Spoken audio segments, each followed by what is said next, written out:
आज दुसरा दिवस आहे आरीवर्कचा। काल तुम्हाला मी सामान सांगितलं होतं, बेसिक सामान जे पाहिजे होतं ते। तर आपण बेसिक आरीवर्कला स्टार्ट करत आहोत। हा जरीचा थ्रेड घ्यायचा। आज आपण चेन स्टिच शिकणार आहोत। जरीच्या थ्रेडला अशी एक पक्की मोठी अशी गाठ मारून घ्यायची, बारीक मारायची नाही। बारीक जर गाठ मारली तर ती वर येईल, कपड्याच्या वर येऊन जाईल आणि आपली चेन स्टिच निघून जाईल। अशी एक मोठी गाठ मारून घ्यायची। मी ते कशी गाठ मारून घेतलेली आहे।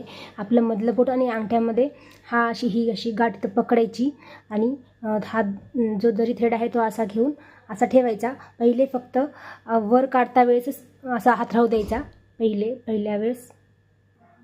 आता हात जो आपला डावा हात आहे तो कपड्याच्या खालून घ्यायचा आणि उजव्या हातात सुई घ्यायची आणि इथून हा धागा वरती काढायचा।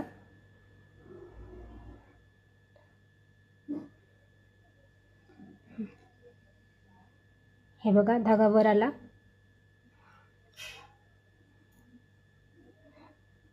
मग नंतर ती गाठ सोडून द्यायची।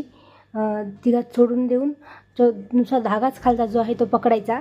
धागा पकडून खाली सुई टाकायची आणि धागा त्याला एक राऊंड गुंडाळून घ्यायचा असा आपल्या साईडकडे आणि अशी चेन स्टिच करायची। धागा असा वर घ्यायचा, सुई आतमध्ये टाकायची,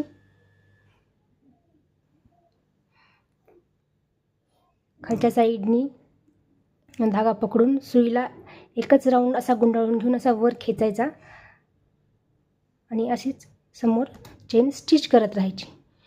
याची तुम्हाला खूप प्रॅक्टिस करावी लागणार आहे, तुम्हाला लवकर येणार नाही आहे। जेवढी जास्त प्रॅक्टिस करसाल ना तेवढं लवकर तुम्हाला जमेल। हे प्रॅक्टिस पाहिजे ह्याला।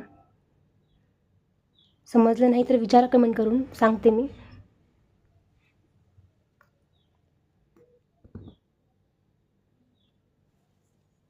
ही झाली चेन स्टिच।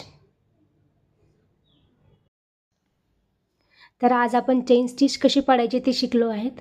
आता चेन स्टिच झाल्यावर इथं गाठ मारायची असते, एंड नॉट। ही तुम्हाला मी उद्याच्या व्हिडिओमध्ये शिकवणार आहे। उद्या तुम्हाला ह्याचा व्हिडिओ मिळून जाईल।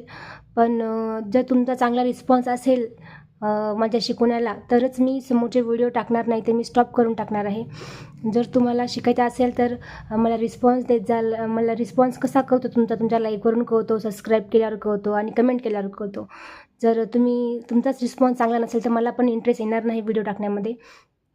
तर मला सांगा का तुम्हाला इंटरेस्ट आहे का नाही आहे, म्हणजे आपण समोर चालू ठेवूया।